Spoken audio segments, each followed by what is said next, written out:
I got home from work at my usual hour. The clock just passed 6, and found my wife of 6 years, Ashley, standing in the kitchen. She was ironing a sleek black dress, something that caught me off guard.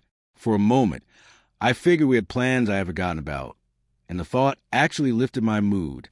I always enjoyed taking her out. She had a way of drawing attention wherever we went with her warm hazel eyes, curly auburn hair, and a figure kept toned through yoga. She turned heads effortlessly. I'd catch other men sneaking glances, and it always gave me a quiet sense of pride in knowing she was mine. "Hey, babe," I greeted as I loosened my tie.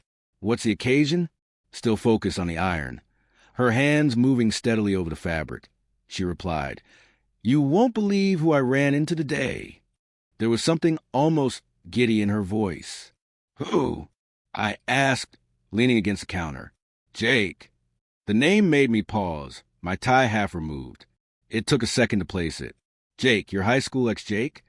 She nodded, still smoothing out the dress. "Yeah, crazy, right?" After all this time, I just bumped into him at the coffee shop near my office. Jake had been a part of her life before I ever met her. She had told me about him. The high school sweetheart, the one she had been in love with, the relationship that only ended because he went to college across the country. By the time Ashley and I met at freshman orientation, she wasn't over him yet, so I settled for being her friend. It took until our sophomore year for her to finally say yes to a date, and from there, we built something real. "So what's he up to these days?" I asked, keeping my tone casual. "He's in town for work," she said lightly. "He's a sales rep now, travels a lot. Anyway, we got to talking, and we're grabbing dinner tonight to catch up." Something in my chest tightened. "Dinner? Just the two of you?" She nodded, completely at ease, her attention still on the dress.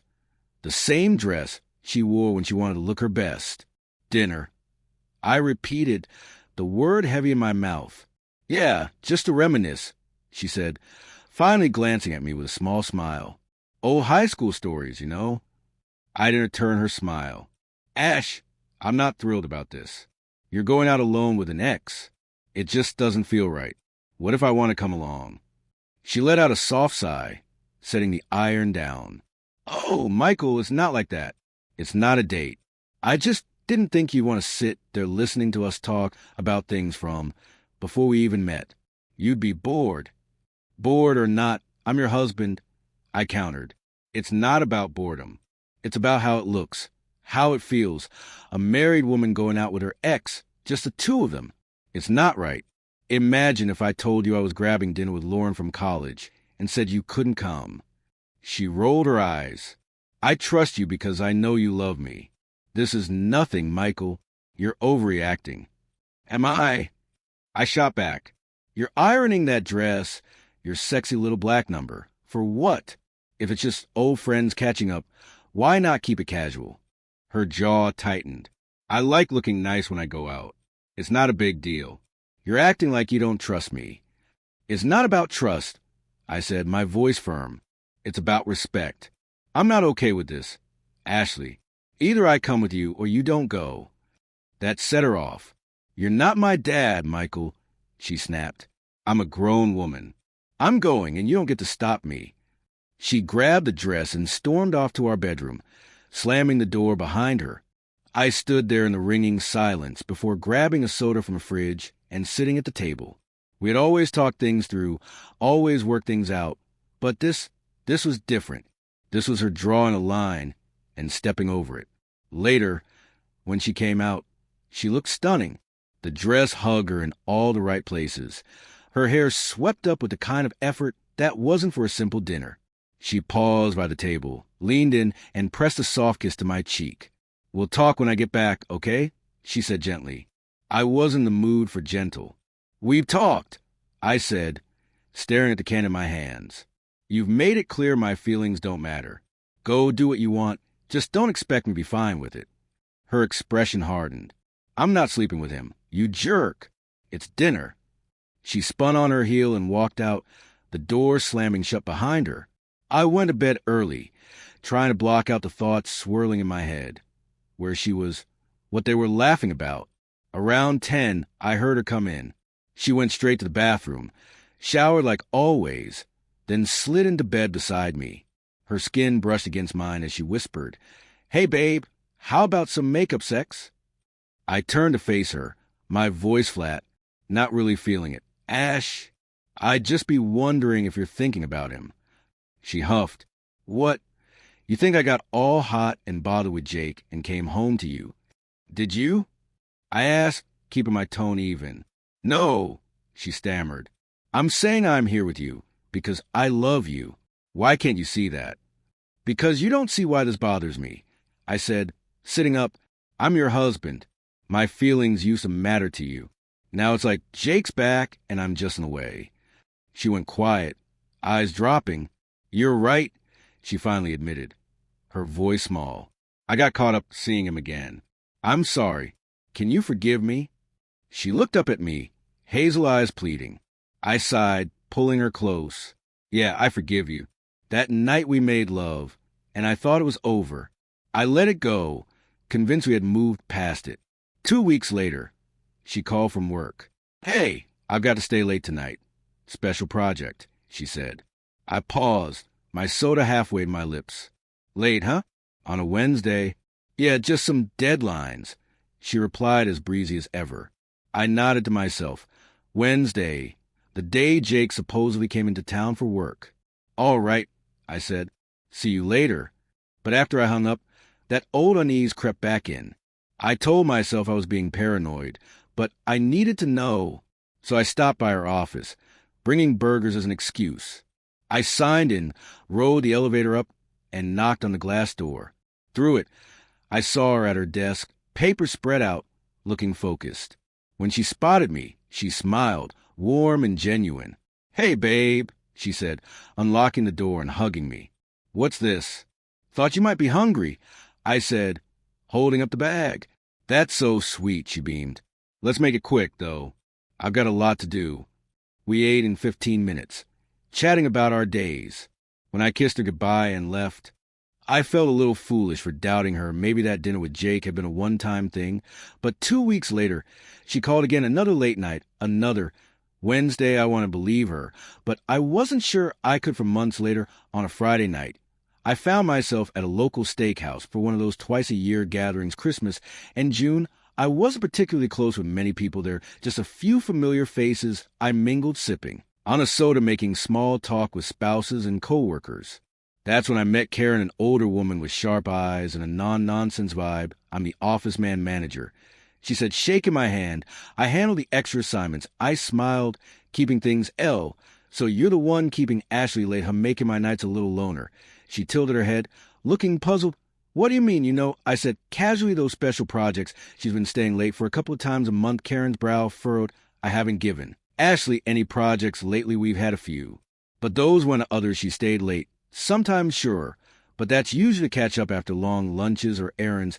She says my chest went cold. I mumbled something about mixing up names and tried to laugh it off.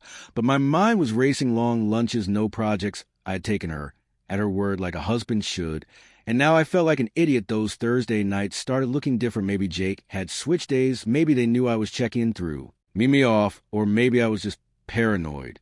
I needed proof. The next Thursday, I borrowed my buddy James' truck and parked across from her office around noon. I watched as she stepped out of the lobby hand in hand with some guy, tall, dark hair. Had to be Jake. They walked to the parking lot laughing, not a care in the world. I snapped a few photos with my phone. My hands shaky. Her coworkers might not recognize me, but this was bold. They climbed into a great sedan and drove off. I followed from a distance. A few miles out, they pulled into a cheap motel. They didn't even check into front desk like this was routine. I parked far enough away and watched as he led her to her room. She kissed him at the door deep and slow. My insides twisted, but I kept snapping photos. She still had her wedding ring on. Wonder if that made it more exciting for him. I sat there for hours numb, but my next steps were already wearing in my mind. I called a lawyer, took a few days off work. By 2:30, she emerged, fixing her hair, her dress, slightly wrinkled. I didn't need any more proof that night. She called it the same old excuse, working late. I played along. "Okay." She noticed something was off. "You always call when I'm late," she said. When she got home, her tone playful. "What's up? Got busy in the garage." I lied, lost track of time, hoped those late nights wrap up soon. I added, "Yeah," she said, "or I'll tell him to give it to someone else." I nodded.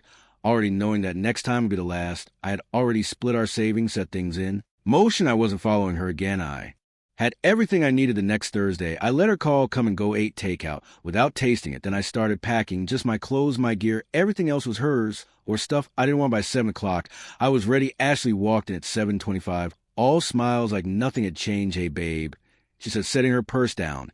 And leaning in for a kiss, I pulled back. My face was blank. "We need to talk." She blinked, caught off guard. "Okay, honey, let me just now," I said, nodding toward the kitchen table. We sat down. In the same spot where we'd shared countless cups of coffee, countless laughs. She grinned, like we were about to discuss paint colors. So I started keeping my voice steady those late nights. "How are the projects going?" "Great." She said, perky, as ever. "They're really happy with my work. Could be a promotion soon. Nice." I replied, "Tell me about them." "What have you been working on?" Her smile faltered. Just some reports, data stuff, regional stats." She thought vague answers would be enough, but I wasn't playing along. "Reports. Anything else you want to tell me?" She reached for my hand. "Just that I love you." I pulled away, thought I knew that too until I found out about you and Jake. She sighed, exasperated. "Michael, not this again. I haven't seen him since that dinner months ago." Really, I slid my phone across the table, motel photos, stared up at her. And Jake, her fixing her hair outside. That room, her head dropped, hands trembled. Then I pushed the divorce papers over. "No, Michael, please," she whispered. "It was nothing, I swear. Can't we fix this counseling?" "Anything, no, Ash," I said firmly. "Cheating's a deal breaker. You're my wife. And you've been with him." LY to my face. "That's disrespecting me to us. There's no coming back." Tears welled in her eyes. "It wasn't about you. I love you." Seeing him just brought back old feelings. That first night was just dinner. But then he kept popping into my head 2 weeks later. He asked me to lunch, and it happened I won't lie. After that, it got easier, but less exciting. I was going to end it. "I swear I'm so sorry." "I'm sorry too." I said, standing. "I loved you, but we're done." I walked out, got in my truck, and never looked back. Months later, the divorce was final. She didn't fight it, moved away, probably with Jake. I got a small place, threw myself into work, landed a bonus. Still, I miss her sometimes. That spark. She had almost a year later. She texted in town, wanted grab drinks. I agreed, curious. At the bar, she looked thinner, still gorgeous. "But hey," I said, hugging her lightly, "what's up?" "Thinking of moving back."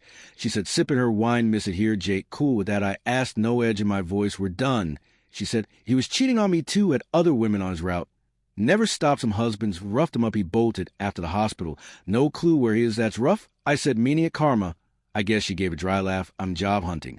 But there's one thing I need to settle that's mild, the one that used to melt me." "What's that?" "I'm sorry, Michael." Her eyes softened. "I was an idiot chasing a ghost. We had something great.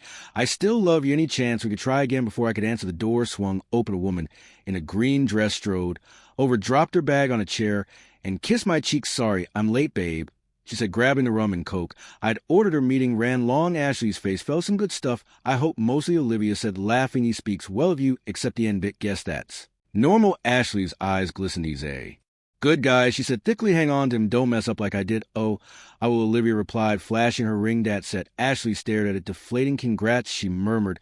"I hope maybe with time we could get." Olivia Cuton, gentle but firm. "But I'd love to know you. You shaped him into guy I love. Maybe friends. Oh, I'm not leaving you two alone." Common sense. Ashley snorted. "Yes, someone told me that once. Wish I'd listened." She stood. "Stay," I said. But she shook her head and left Olivia squeezed. My hand. We moved on months later. I proposed by a lake. Her yes lit up my world. We built a life, trust, love, everything. Ashley faded into past, and I let her go, looking at Olivia, now laughing beside me. I knew sometimes the best comes after worst, and I had everything I needed right here.